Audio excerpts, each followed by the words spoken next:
So a couple of days ago, 10-4 Weekly got canceled because Ambassador Kale lost power and he was unable to do anything, which is a problem I can certainly sympathize with. But they had said that during this live stream that they were going to show off 2 new legendary ships, which, you know, sucked because that means we didn't get to see these ships. But it didn't suck for long because that legendary bundle just dropped today on PC. So let's take a look at the new Legendary Battlecruiser bundle.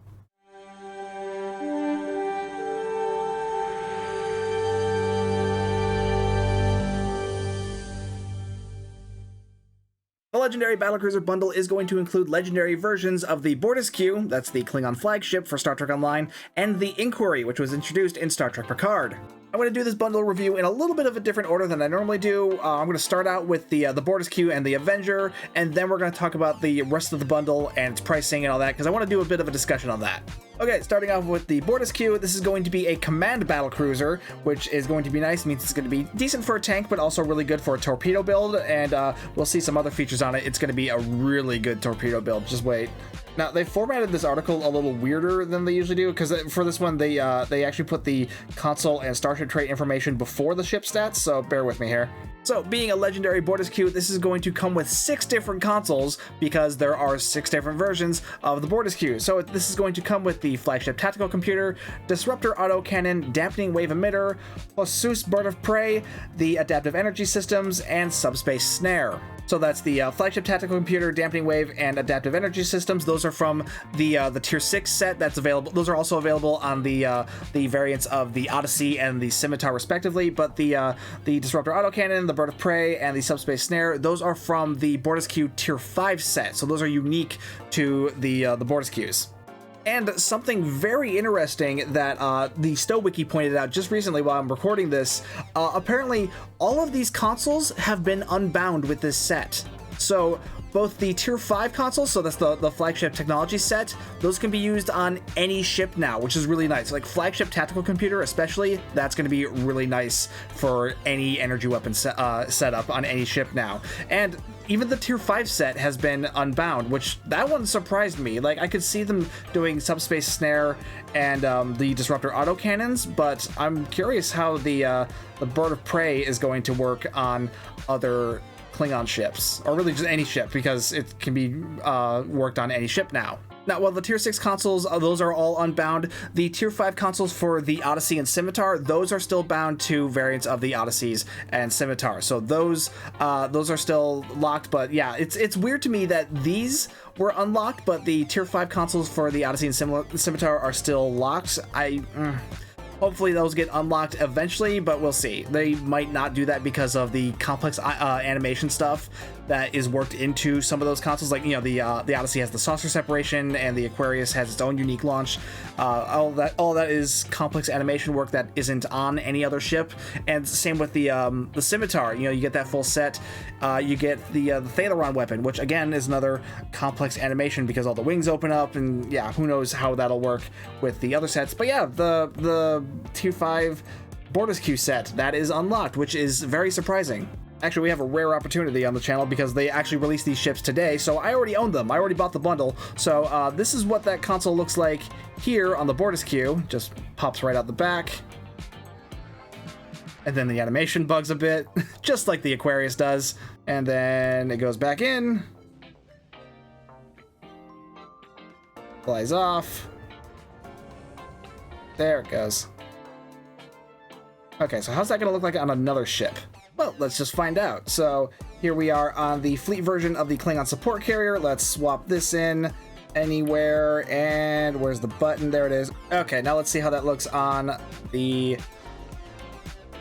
Okay, you can hear it. There's no animation for it. Oh. Well, that's a problem. So my ship just disappeared. What happens when I bring it back?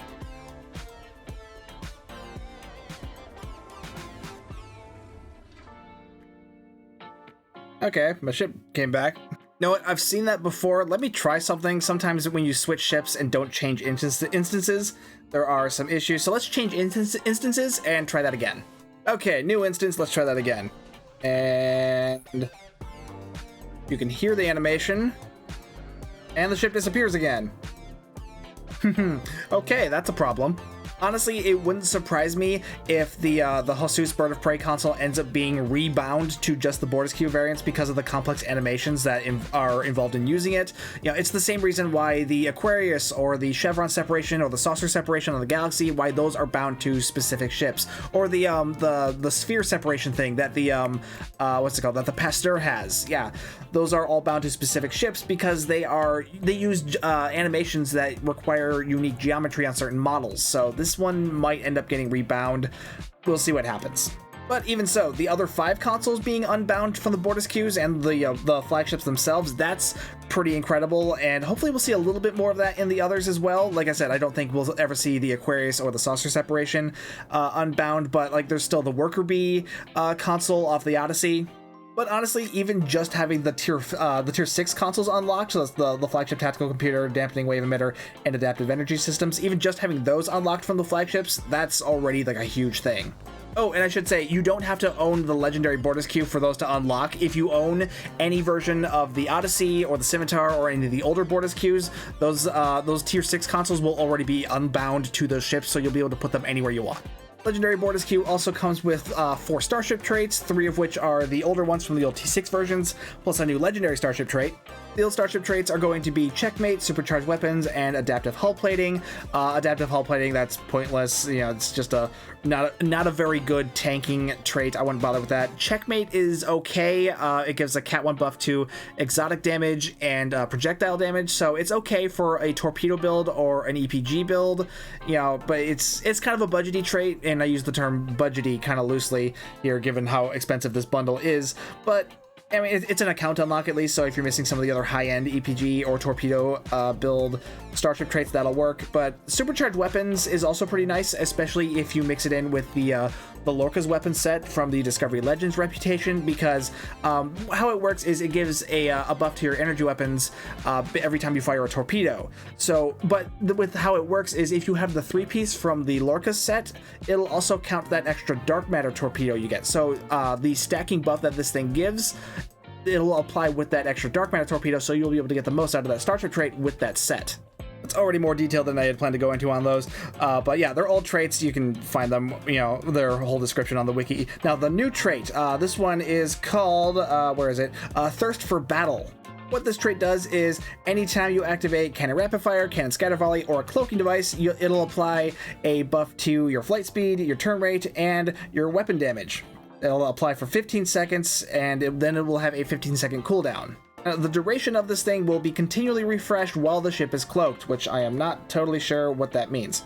Now, normally this is where I would complain about how vague the blog is, about how not giving us any numbers, but the nice thing about this ship having been released today, we already have that information, because it's in the game. So, Thirst for Blood will give you a plus 200% buff to your turn rate and flight speed, which that's much higher than I would have expected that to be. So this thing's gonna whip and turn like crazy for those 15 seconds.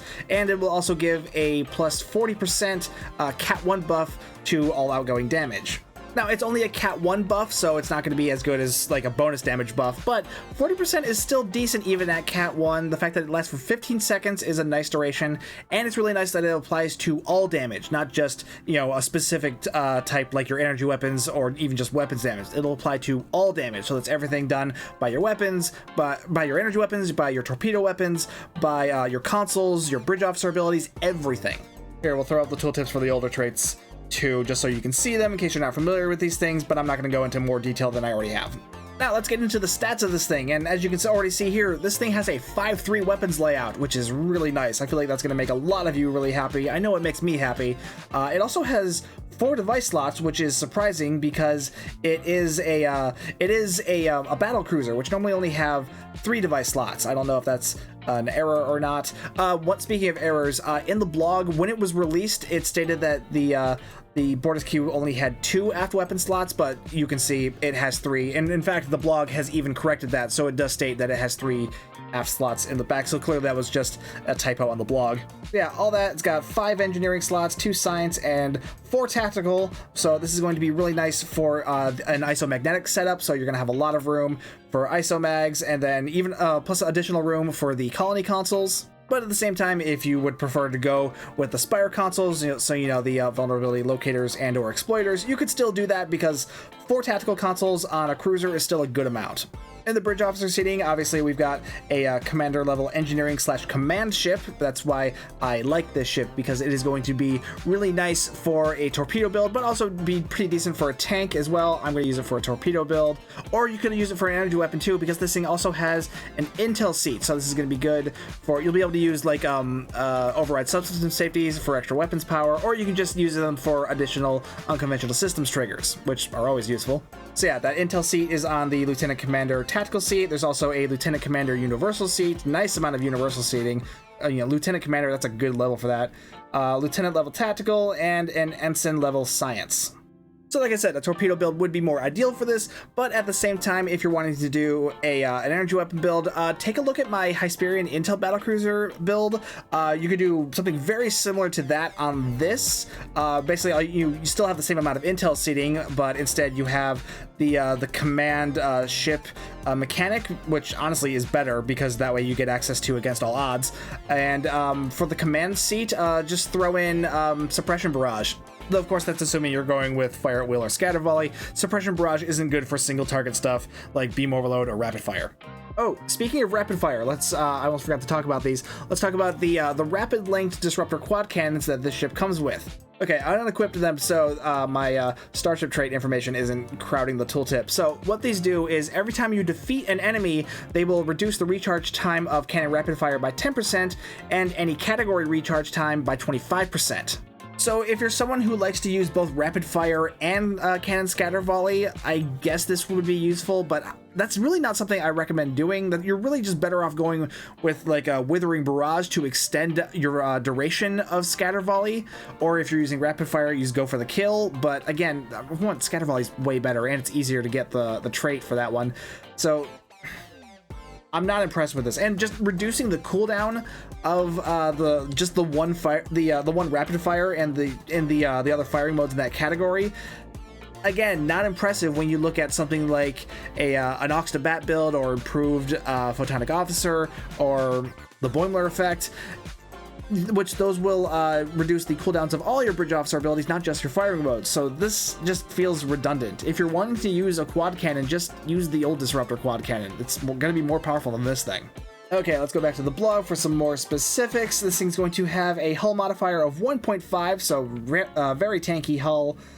Shield modifier of 1.25 for device slots, base turn rate of 7, impulse modifier of 0.16, and inertia of 40. So it's going to be a rather large, rather slow ship, which is kind of what you would expect for a ship of this size. Power bonuses are going to be plus 15 to weapons and plus 5 to shield power. So that plus 15 to weapons, that's definitely going to benefit an energy weapon build. I would have liked to see some points in aux power, which because that would help a torpedo build. Even points in engine power would definitely help with a torpedo build, and really just would help with the general maneuverability of this thing. But oh well, shields I guess are, I'm not gonna say shields are nice. No, they're shields. Shields suck. But the plus 15 weapon power, that's nice for an energy weapon build. We already went over the consoles. It can whip dual cannons, obviously. Oh, this thing has an enhanced battle cloak. This is another reason why this is going to be really nice for a torpedo build, because you can fire torpedoes while you have an enhanced battle cloak active. So, like, remember the Eagle? You can use like the Starship trait and the well, you can't use the experimental weapon because it's a cruiser, but you can use the Starship trait off the Eagle and get that much more out of your torpedoes while you are cloaked. And the only other thing of note is that it is a command battlecruiser, so it will have the usual battlecruiser command auras, so that's strategic maneuvering, shield frequency modulation, and weapon system efficiency, and it will have the usual battlecruiser mastery package, so that's going to be buffs to physical and kinetic damage resistance, buff to crit severity, buff to energy damage resistance, and a buff to maximum hull. So overall, I am quite impressed with the Bortasqu. It's got a 5-3 weapons layout, which I like. It's going to be good for a torpedo build, but you can also use energy weapons on it if you want. I mean, it looks great because this thing got 2 new costumes on it. They recently revamped the original Bortasqu, and with the legendary version, you get this Kronos 1 inspired skin. It's a bit big and chunky, but honestly, I don't mind that because, I mean, you guys know I like big ships. I really like that the Tier 6 consoles have been unbound from the flagships, so you can use those on anything. The Tier 5 consoles, that's also nice that those were unbound, but I imagine that the Bird of Prey might get rebound due to the animation difficulties. It would be nice if they went and looked at the Tier 5 console sets from the other flagships as well, see which ones of those that they can unbind as well. That'd be nice, but, I mean, we'll see. But yeah, Legendary Bortasqu. I like it. Simple as that. Though it does look a little funny right now in the current character selection menu. Anyway, let's move on to the inquiry. They're actually calling this one the Legendary Avenger, and so if you're having trouble finding this in the C-Store, it's Legendary Avenger, not Legendary Inquiry. I was really surprised that they went with America Worker Battlecruiser on this one, because the original promo version of the Inquiry is also America Worker Battlecruiser, so we're going to spend a good amount of time comparing the two ships. It's got all the consoles from the old Tier 5 Avenger, the Tier 6 Arbiter, and of course the Inquiry promo ship. So that's the variable assault deflector array, a blade of hazard shielding, and variable auto-targeting armament. Not a particularly powerful set. Honestly, some of the consoles off of the flagship set from the Bortasqu, those are going to be much more valuable than these, but I mean, they're fun to have, and you have the full set now, which was hard to do originally because, like I said, the original Inquiry was a promo ship, so getting the whole set off of this thing was not an easy thing to do until now. Well, I still wouldn't call it easy because, again, it's a legendary bundle. It's not cheap, but now you can at least get the Inquiry on an account unlock, or a version of the Inquiry now. This also comes with the Starship traits Weapons Hot Deflectors to Full, that's off the Inquiry, and Emergency Weapons Cycle, which is off of the Arbiter and a number of other ships. Which, I mean, Emergency Weapons Cycle, if you don't know about this Starship trait now, what have you been doing at this whole time? I mean, because this is on pretty much every energy weapon build I've ever done. And Weapons Hot Deflectors to Full, that is basically the same Starship trait, but it's tied into Emergency Power to Shields, which is part of the reason why I don't use it, because Emergency Power to Shields. But it's still, you know, reasonably useful because, like, it's still more weapons haste and more reduced weapons power cost. So stacking the two wouldn't be a bad idea. And we'll just go right into the game for the so we can get tooltip information on the new Starship trait, and that is called Ship of the Line. Every time you activate an emergency power ability, it'll grant you 20% crit severity for 30 seconds. This ability will also stack with an additional 10% crit severity for every additional emergency power ability that you use. This is really nice because, one, it synergizes really nicely with the other two Starship traits that this thing comes with, which require you to use either emergency power to shields or emergency power to weapons. So you can stack those two to get those abilities, and then also use this Starship trait to get additional crit severity on top of those effects. Like I said, I like this. This is, you know, I'm already using at least two emergency power abilities on most of my builds. Using emergency power to weapons is a given on an energy weapon build, but I also often use emergency power to engines on larger, slower ships, and even just some of the faster ships as well. As long as I have room in the engineering seating, I'm probably going to end up using that. So that ends up getting used on a lot of cruisers. So that's going to be a nice trait. This thing also comes with its own quad cannons, like the Bortasqu did. These work a little differently, though. These are the Overload Link phaser quad cannons. So how these work is that every time you use Beam Overload, it'll count that as Rapid Fire 3 for these cannons. So basically, every time you use Beam Overload while this is equipped, you will also trigger Rapid Fire 3 for these cannons. I actually like this quite a bit better than the cannons off of the Bortasqu. So this will mean these can go really well with a beam overload build. So use this just on a normal beam overload build. They will be triggering rapid fire. So they'll still be single target, which, you know, I'm already kind of about. But if you like beam overload, this is a good thing to mix in because, especially on this ship, you'll have mixed armament synergy. So you'll have this to trigger mixed armament synergy, and that's nice because mixed armament synergy is bonus damage. I am a little concerned about how this is going to interfere with cannon scatter volley, because I like to use scatter volley on a lot of beam overload builds that I use because I also use that in conjunction with preferential targeting. So I'm using the scatter volley to buff my beam overload, and it's also nice for my cannons to get a little bit of spread damage, so I can help clean up some of the smaller mobs of ships. Because it's spread damage is nice. I've been saying this for ages. This is why I usually go with fire at will or scatter volley in the first place as the build. But if I'm using beam overload, I still try to mix in some of that as well. But if I'm using scatter volley to use preferential targeting to buff beam overload, how is this rapid fire going to affect that? I imagine it wouldn't affect preferential targeting itself, but the scatter volley itself, I imagine that's going to be a little trickier. Of course, I wouldn't have a way to extend rapid fire, so possibly I could end up just flip-flopping between the two, let the rapid fire go out, do its thing, and then once that expires, then hit the scatter volley. I don't know. It'll require more testing that I just don't have time for right now in this video. Okay, moving on to the stats of this ship. Again, you can see here another 5.3 battlecruiser, which again surprised me. I was expecting this to just be a crappier version of the promo version of the Inquiry, but this is a nice ship. 5.3 weapons layout, 3 device slots like a typical battlecruiser. It's it's a American worker cruiser, so it'll still have the extra universal console, not counting the ones that you'll get from upgrading it to T6X or T6X2, which I haven't done yet on this ship, so I can get up to 2 additional universal slots on this thing.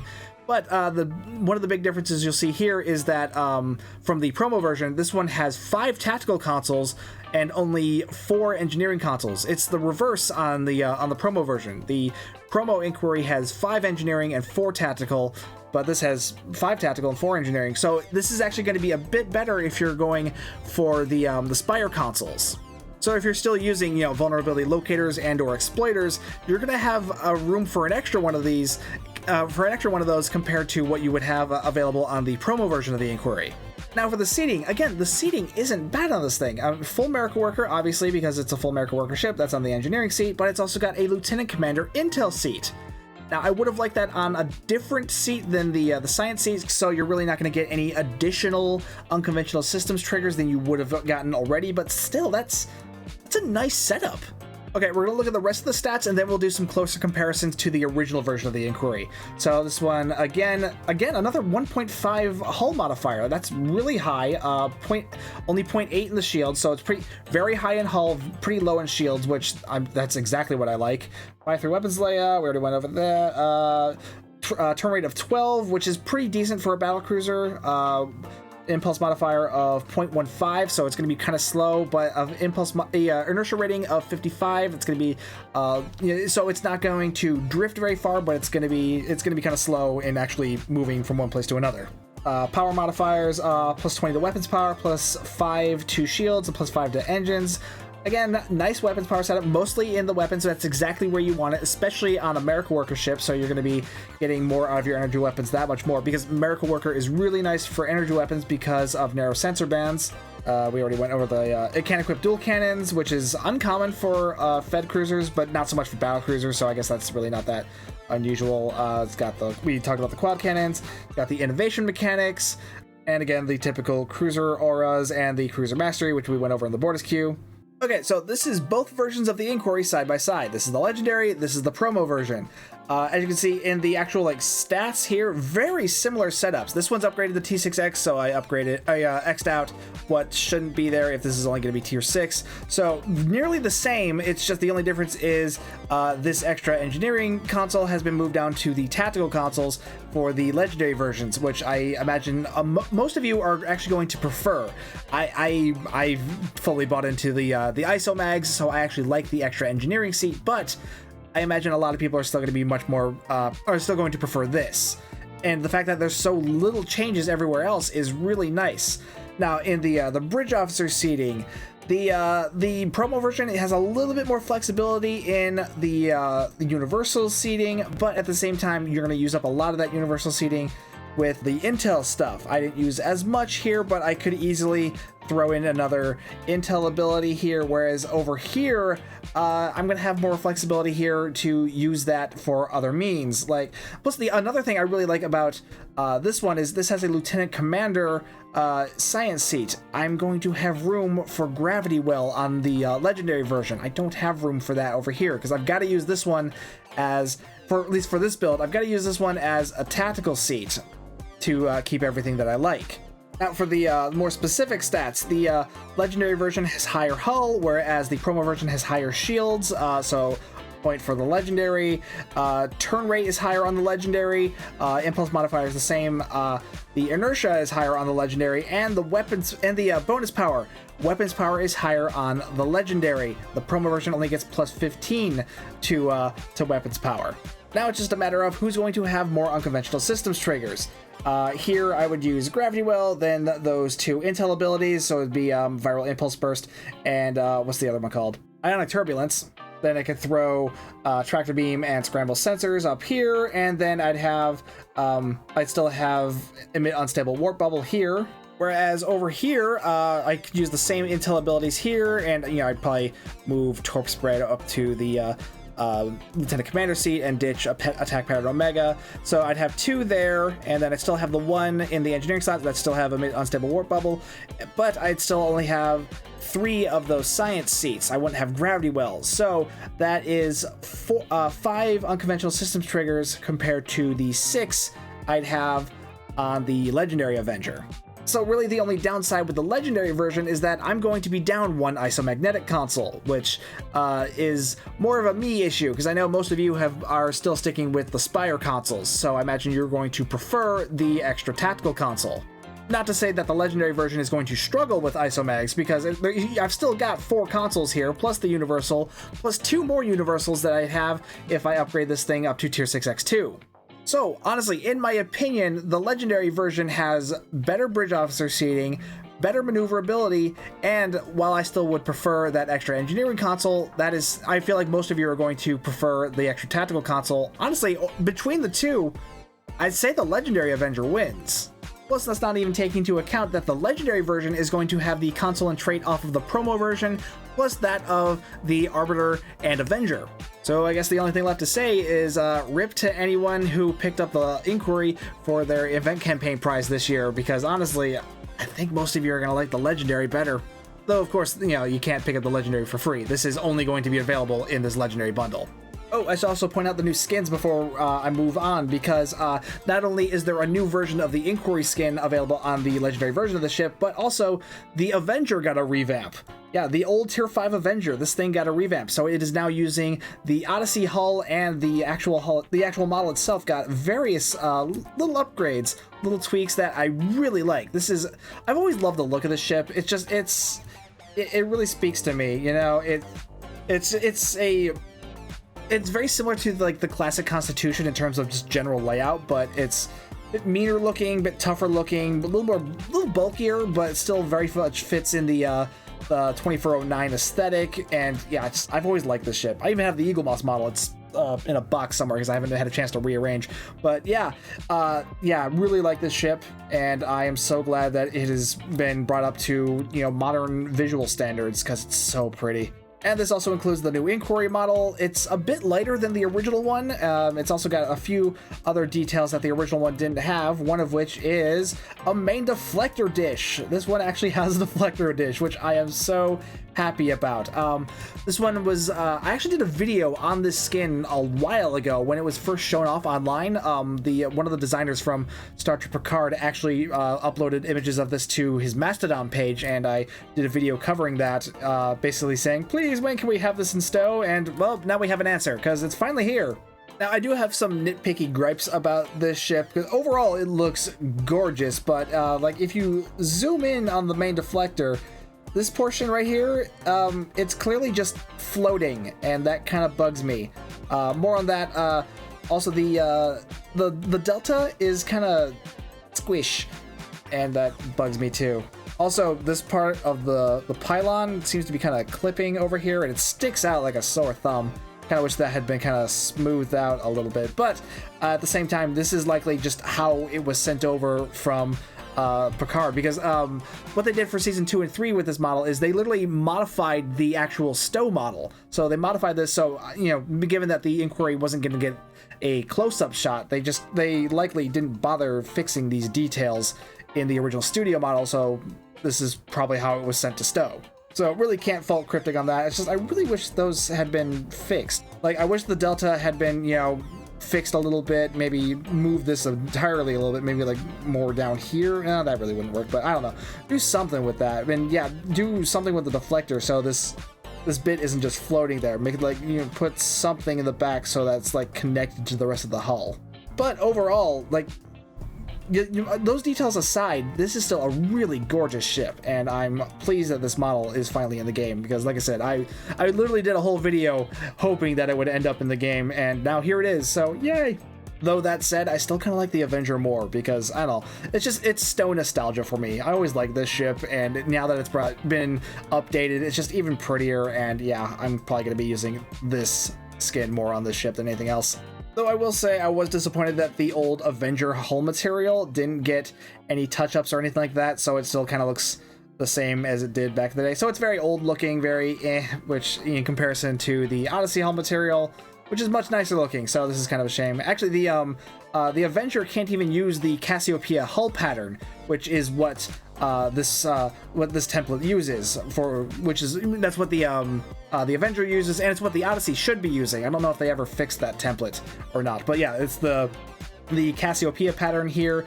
But if you switch it to the Avenger skin, it's not there, so you've got to like manually switch it over to the old Avenger pattern, which still isn't as good because there's still like some fading there, and yeah, that bugs me. But yeah, I would love for this hull material to get some love, but I won't hold my breath for it. Okay, now let's look at the rest of the bundle, because this is where things usually start going downhill with these bundles. The extra fluff that they throw in to pad the price. Aside from the 2 legendary ships, this will also come with a T6 coupon for the C-Store.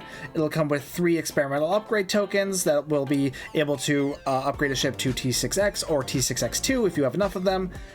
Come with 2 ship slots, 2 ultimate tech upgrades, 4 Infinity promo R&D packs, the Targ of Graythor combat pet, the core uniform, and the Universal Console Prior's World Elite Defense satellite. Now, this I don't like. Not that it stopped me from buying the bundle, because as you can see, I already own both ships, so clearly I bought it, but I don't like this extra crap, because for one, all of this stuff already exists in the game, so none of this is bundle exclusive. The Targ of Graythor, that's already available in the C-Store. You can buy it on its own. It's not even in the Muds market. That's just in the combat pet thing. The core uniform, that was a free giveaway, and I think it's... No, that's not in Muds bundle. That's not in Muds yet. So that's, I guess that one's technically only available through this bundle now, but this was a free giveaway. And the Prior's World Elite Defense satellite, that was a what was that? That was a event thing. That was a TFO event. And actually, I think that one is in Muds. Yep, this was in Muds Market, and apparently buying the Legendary Bundle just gives you the Muds purchase, because I didn't own this before that, because I already own this console from the event. But I guess now I have it in Muds Market too, because of the Legendary Bundle. That's weird. I still don't like it, because why would I want this? Because I mean, it's a decent console. It's a good budget console, but I mean, it's not really budget if it's an $80 bundle. So it was budget because it was old event gear that I can reclaim, but now it's whatever. It's a decent console, but I didn't want to pay for it. And yeah, here's the Targ. I mean, it's already grayed out because, again, I already own this item, and I would imagine if I didn't already have it, this wouldn't be grayed out because it probably just applies the C-Store purchase with the Legendary Bundle. So again, I bought this twice. Great. I guess I shouldn't be that surprised. I mean, look at the Legendary First Strike bundle that had the Legendary Akira and Valdor. That came with similar stuff that we, again, we already had. That had the Discovery Bridge Officer, the playable Cardassians, which made no sense, a couple costumes that have been in the game for years, plus some Duty Officer stuff, which, I mean, I'm kind of glad those didn't come with it, because Duty Officers are boring. It's a similar story with the Legendary Warbird bundle from a couple years ago that came with 2 Legendary ships and a bunch of stuff we already had. So yeah, I guess I can't fault them too much on the extra contents of this bundle, because it's pretty on par for the course for previous 2 legendary ship bundles that we've seen in the past. And, I'm sure there were people who will appreciate getting these items, who missed out on them before, or who just don't have them, but I guess this is one of the consequence of being a person who has played the game as long as I have. I already have all this stuff already, so I'm kind of about it, but I mean, I'm not disappointed that I bought the bundle, because, again, those 2 ships are really nice. I really do like those. I'm going to have a bunch of fun with those. Though I will say, with the extra stuff in these, I do think they could have, changed this up a bit. Like, instead of doing the ultimate tech upgrades, they could have given us more experimental upgrade tokens for the ships, because T6X2 is a thing. And this is enough to either get one ship to T6X2, or it's enough to get both of them to just T6X. So you're either going to have to pick and choose which one you want. Do you want to get both upgraded to 1, or do you want to get one upgraded all the way to T6X2? Like, I gladly would have forgone the ultimate tech upgrades and even the promo pack stuff for that. Though, preferably, I'd rather just get rid of all this stuff, because, again, I already have it.